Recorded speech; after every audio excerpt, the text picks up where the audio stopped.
What's going on, guys? Welcome back to RC4wd. So, back from Zombie Palooza out in Georgia. Great little event. I didn't get as much footage as I had liked to, but I think I covered the gist of it pretty well. It was wasn't a super huge event, but man, it was just a great crowd. And as you can see, I got to wheel the Blazer. Me and Jeremy Kilborn and some of the 11 Charlie guys and gals and kids all hit the trails together and had a blast. I think me and Kilborn had the only leaf spring rigs on the trail at that time, and his was a beautifully done one of the Boom Racing BRX02s, I believe. And I had the old beater blue K5 out. I made a mistake at the end. I had a little bit of mud on the tires, and I was like, I'll run through this little puddle. And as you can see, that muddle was what it was. It was all mud. A couple casualties on this event. One, I didn't drive my 4Runner. Of course, driving on the highway, stuff rattled loose on it. I was missing a drive shaft pin, and so I have a screw that came out of it somewhere. I don't know where it's missing from yet. But I did find those parts in the truck, in the styrofoam that I had them packed in. The Blazer, however, well, I lost a wheel nut on the way home, but I did break a front shaft, one of the cups for the dog bone on the stock Yoda 2 axle. And this is the only truck, the only TF2 I have that still doesn't have the XVD shafts in it. And I've got a set of them somewhere for it. I've got to go through all my parts bin and find them. So we're going to swap that out and take a look at this thing. I've got a few more chips on the paint. I don't know that we're really in a condition to weather over this mud that's going to fall off eventually. Most of which, the worst damage here was done in the truck, in the bed of my truck. I had it wrapped in foam, but my canopy slid down on the side and did this for 1,400 miles of travel.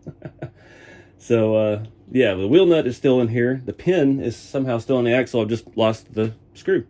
But, like I said, I did break one of the front things on it, so found the weak point. Everything else is good. The bumper still held on with one screw, so you can see it sticking out a little bit. That trail was super challenging. It was hard to film, unfortunately, because it was a really neat trail, but it was down in a ravine. Basically, the day before, on Saturday at the event, it was, flowing water. So Sunday, it had dried up. There was a few deep spots. I got it a little more in the water than I wanted a couple times, and I did bail out close to the end because it was about a foot deep, and I wasn't going to go full interior. If you remember, we tested a whole lot of weathering stuff on this, and one of them was something me and Jeremy had been trying out, where we mix like Elmer's glue and water it down, and it makes a real neat dull, makes it look like clear coat's peeling. But unfortunately, that process is not very waterproof.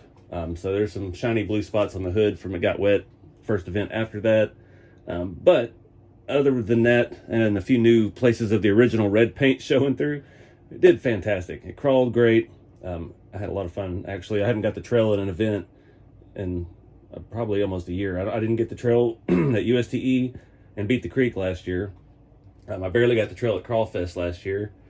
And yeah, so I don't get to drive a whole lot now that I've got the booth and the kits and all that stuff. So actually getting to get out with my buddies and hit the trail was a blast. And this thing is just a really good all-around truck. It's got that Fusion Pro Reefs 422 HD, and yeah, just not much to it. It's simple and it works. And all the leaf springs are good and broken in. If you remember a while back, we did add a second leaf spring to the rear, and it is working flawlessly, sets nice and level.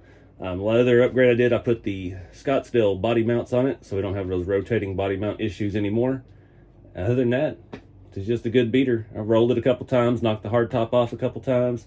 Front bumper got more crooked a couple times, and it did really good. Just got to deal with all this mud, and so that's what we're going to look at first in this video. I don't know what all we're going to do in this. I don't know if this is just going to be a Blazer video, or we're going to do scale shop hangout and tackle some other projects. So yeah, let me find these parts, which might take me a while, and then we'll get started. All right, so first thing to do, get this body off of here. It's just sitting on there loosely-ish. Chassis didn't get too dirty. Got a little bit of stuff packed up on the servo. Underside of the body's not too bad. We can rock all that mud for a little bit. It'll come off pretty easy. Let me find somewhere to put this thing off camera. Out of the question. Set it on my tools because I won't be needing those, right? All right, so I guess I could put the back wheel on. I use these little foam blocks. They came with something, I don't even remember what. It was packing material and some big cabinet thing my mom bought 10 years ago. And yeah, they work great. It's the perfect thickness. So I travel with it. You can see where the diffs press down into it and keeps the tires from flat spotting while I'm on the road. And it helps cushion them while they're bouncing around the highways. And yeah, I had about 10 of those. So it's very handy for this. I got the hubs. These are locked up RC hubs. I felt bad out there at the event. A fella come by and he had needed to tighten his up. And he's like, you got the same hubs I do? Do you have the tool? And I did not. I left all of my tools at home. I didn't realize it till the Friday morning. Jeremy called me and was like, hey, did you bring a charger? I was like, no, nor did I bring my tools. I forgot everything. So that's how it always goes, but it's always nice to have. Luckily, we were out on the trail. I had to do a couple little repairs. Another screw came out of one of the suspension or the steering links because driving on the highway and everything just rattles loose. But I think it was Craig with 11 Charlie. He even had batteries when my controller batteries died, of course, and the tool to open DX5 Pro so we could actually change the batteries on the trail. So if it wasn't for him, I wouldn't have gotten to trail nearly as long as I did. I need to take these tires outside and bang them on the ground or something. Can't even tell what color the wheel nut was. I was really surprised the wheel nuts came off. It's not usually what falls apart. Rear axle's got a bunch on it. All right, got the tires sprayed down with some Cow RC Moo Clean, and seemed to help eat through, at least on the wheels. And I went and rinsed them off in the sink. So they're outside drying. Everything is looking good. These felt like they had some Loctite in them. I believe the screw I lost was this one. Luckily, it was just in the body. It had fallen loose when I had picked it up upside down and kind of stayed put. So we're going to be taking all that apart and Loctiting. I do have the hex pin for that side. It did fall out already. So I'm going to go ahead and pull that out because I'm pretty sure it didn't have any Loctite on it. Nope. How did I do that? I've had this rig for so long. I'm gonna leave that front one on for now just so I can keep things oriented in the right location. Yeah, I definitely had Loctited these spindle screws. Yeah, they had a lot of Loctite on it. All right, so I actually found the parts pretty quickly. This is RC4wd drive XVD axle for ultimate scale Yoda 2 G2 axle. These are different from the ones in the K44s. They can be made to work from what I was told, but they are back in stock, or they were at the time I got some. So we're just gonna do one side at a time. That's not the side I took off. This one is the one that's not broken. We'll check the condition of the bearings and everything. I'm gonna pull that pin out. Forgot about that. Pop that out. That ball bearing looks good, just dirty. Oh, where's my other rag? It's this one I'm worried about here on the inside. It's pretty dirty, but that's not the side that broke, so we're okay with that. We'll hang on to this in case we run across another one of these that might be broken. All right, so my large bearing feels just fine, but the inner bearing, I can feel a little bit of grind in that. Luckily, my vintage Tamiya stuff to the rescue. These are for a TF2 short, because I bought the short one because it was cheaper than the standard one, and it has that exact size bearing in it, so we can swap that one out real easy. Let me check the one that's in the hub here. Feels a little crispy. Let me find some oil for that. It's not too bad. Let's see if we have that size in here as well. Heck, we might as well just do them all over here. I imagine these are the same. Uh-oh, yeah, I don't want to lose those. That's one of the guides for the cup came out. That sucker is in there. All right, give me a minute. The bigger tools. All right, let me find another tool. Something in with a hole in it. Is that hole big enough? I have no idea where that came from. There we go. Perfect bearing puller. That worked out. Now let's see what size these are. See if these match up with our Tamiya bearings, which I may have used all of the right size out of this package already, which would be about our luck. So these look to be 5 by what was it? Oh, 5 by 4 by 3, I believe was the size. Test fit it on here. Yep. All right, let me find some more of those. All right, so that little can that was in there actually was more of that same size. That's the most common to me at ball bearing, and it's apparently pretty common with RC4wd drive. Trying to remove some of this mud out of here. If I remember right, there is another bearing here and here inside for that shaft. I'm not taking that muddy axle apart. I'm sorry. I can't even get all the stuff out of this spindle here. Be careful turning this around if you leave it attached, because I just unscrewed that rod end and we don't want to change the length of it right here. So we'll put one of these inside.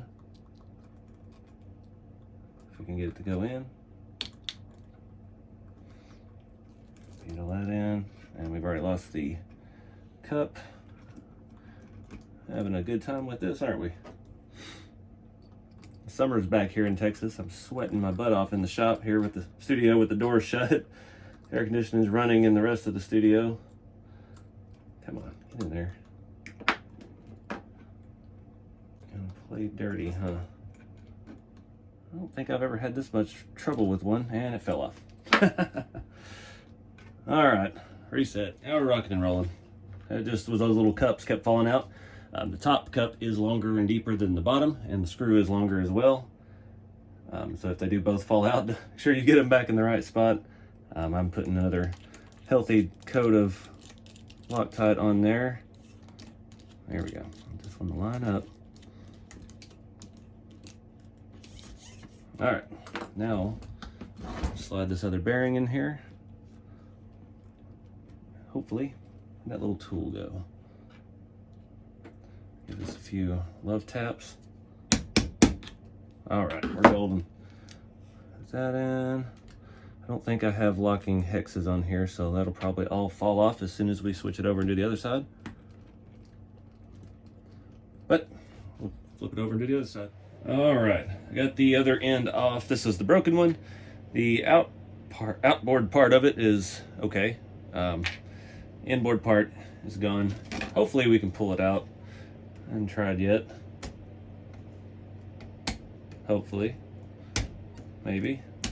Please. There we go. Okay. And it looks like it may have smoked that bearing. There ain't gonna be any getting that bearing off of there. It's pretty boogered up. The two larger bearings on this side were actually good, but we're gonna swap them out anyway since we're here. But that, I can get that to focus. Did a number on it, and I can't get the bearing to slide down, so write it off. So that's a write-off. Lost cause. So everything else looks good up here. Wipe a little bit of this junk off of it. Try not to get too much in the axle. You know, we never claim to be professional. Where's our new bearing? Here it is. Slide that on. Slide it in. Bada boom, bada bing. And this one, the cups have actually stayed together. They're not sliding out as quickly as they did on the other side. So hopefully, boom, perfect. Now we use the medium screw for the top, short one for the bottom. And we get a good glob of Loctite on there. Again, try not to get too much of it on the cup. You don't want to Loctite the cup to the axle, because then it won't pivot like you need to. Pivot! Got to pivot. And tires, I just checked on them outside. They're just about dry, so we're ready to put this bad boy back together. They cleaned up pretty good. Got a little bit of that red dirt in them still. Oh yeah, we're golden. All right, now I'm gonna do this different than I did it on the other side. I'm actually gonna start the screw through the end, then put the Loctite on it, if I don't lose it. Still holding up pretty well. We still just have plastic rod ends and kind of stock TF2 stuff on it. This side I think already had Loctite on it. Whichever side didn't fall out had Loctite on it. But it didn't look like there was enough, so we'll redo all of that while we're here. All right, let me get all this stuff cleared up. Start putting this thing back together. All right, tires cleaned up pretty good. I did have one that got some water in it. We've got a broken bead on this side. It's not affecting the feel of it, so we're just gonna rock it like it is. I squeezed most of the water out of it I could. The rest of them held up fine. It's kind of unfortunate, but things happen. So, let's see if we can get these hexes back on. Put that one on the rear since it's maybe a little heavier. Might work to our advantage. Found another black wheel nut to replace. I didn't find that part that fell off, unfortunately. All right. Things looking good. This hex never came off. And this wheel nut is no longer black, but will be eventually. This thing did so well. I was really impressed with it. It didn't let me down. Like I said, we were between the trails when I caught a root or something sticking out of the ground, or a stick. We were on a path, not on a trail, and I ripped that dog bone out and messed up all of my good times. And then the screw came loose on this side, I think it was. But luckily that was an easy fix and it didn't lose the screw. Oh, these pins are a little large. There we go. But like I said, this is the only TF2 I have that has not been upgraded to the XVD shafts yet. So I had a pair just for it. I think, not sure about the green ones. I just got the green one. It may still have green blazer. It may still have the dog bones in it. Probably does. Most people don't upgrade those until you have to. That's what's nice about the new Scottsdales, and I think the Toyota even. Yeah, the Toyota came with it as well. Comes with the XVD shafts already installed. It's really the only necessary upgrade, but like I said, you don't need it until you need it. All about the little things. I don't know how much longer my antenna is going to hang on. The magnet's still working great. This is from Twisted Tree RC. The wire broke off because it's been rolled several times with it. All the little repairs, I used a long M3 screw to replace the mirror arm. It looks kind of funny. Bumpers held on with this screw on this side so it doesn't really stay in its place anymore. At one point I had to, there was a pretty good jump in the short wheelbase. There wasn't any way to make it across, so I had to just power through and jump over to another rock, and it made it. The hood popped forward, the roof popped up, the back seat flipped up in the back. It's only held on in the front. The glue didn't hold that I used, but everything else is jobbing along nice. I absolutely love this thing. I just love that you don't have to care, just a beater. This is that, I think it was DBI printing off Shapeways, the rear bumper that's solid. And boy, I beat the snot out of that thing, and it did not give at all. I know a lot of these print files, especially all the other ones I have, even from Shapeways or the one my friend Christian printed for me that's on the Blue Shop truck, they are thin and hollow, so if you snag it on a rock, it could crack it, break it off. That one being solid, and he also has the mounts, you can take the mounts off from inside the bumper. So I bet you could hit him up if you break it, be like, hey, I need another set of mounts for that, and he could get you set up with it. Really neat design. It was a nice improvement. Well, I guess I'm gonna wrap it up here, guys. I don't have much else to do tonight. I got a bunch of website stuff to do, and all of that's taking up more and more time, having the kits and all of that stuff. So I'm gonna wrap this video up here. Just get out and do something with the hobby. It was so much fun getting to trail this rig, and you know, these TF2s, I know they got a bad rap in the beginning because the leaf springs were so stiff, but if you set it up right and just drive them, they soften up, and they actually will perform, and they're not going to get out there and comp with an SCX10 2 or 3 or anything like that, and they look so scale doing the stuff, and that's what it's all about for me, is how realistic it looks, and it makes you drive like it's a real truck, and it's fun. And with the hard bodies, it's like having a giant model car that you get to actually drive around. So, and it doesn't have to be fancy or nice. Like this truck still had a basically stock front axle until we broke it. So, you know, just have fun with it. But yeah, that's it. I appreciate everybody that came out to that event. I want to mention that again. Zombie Palooza, that was a fantastic event. Those guys, Corey Allen and all the guys put up there in that club, put on an awesome show. And I'm looking forward to getting out for the next one.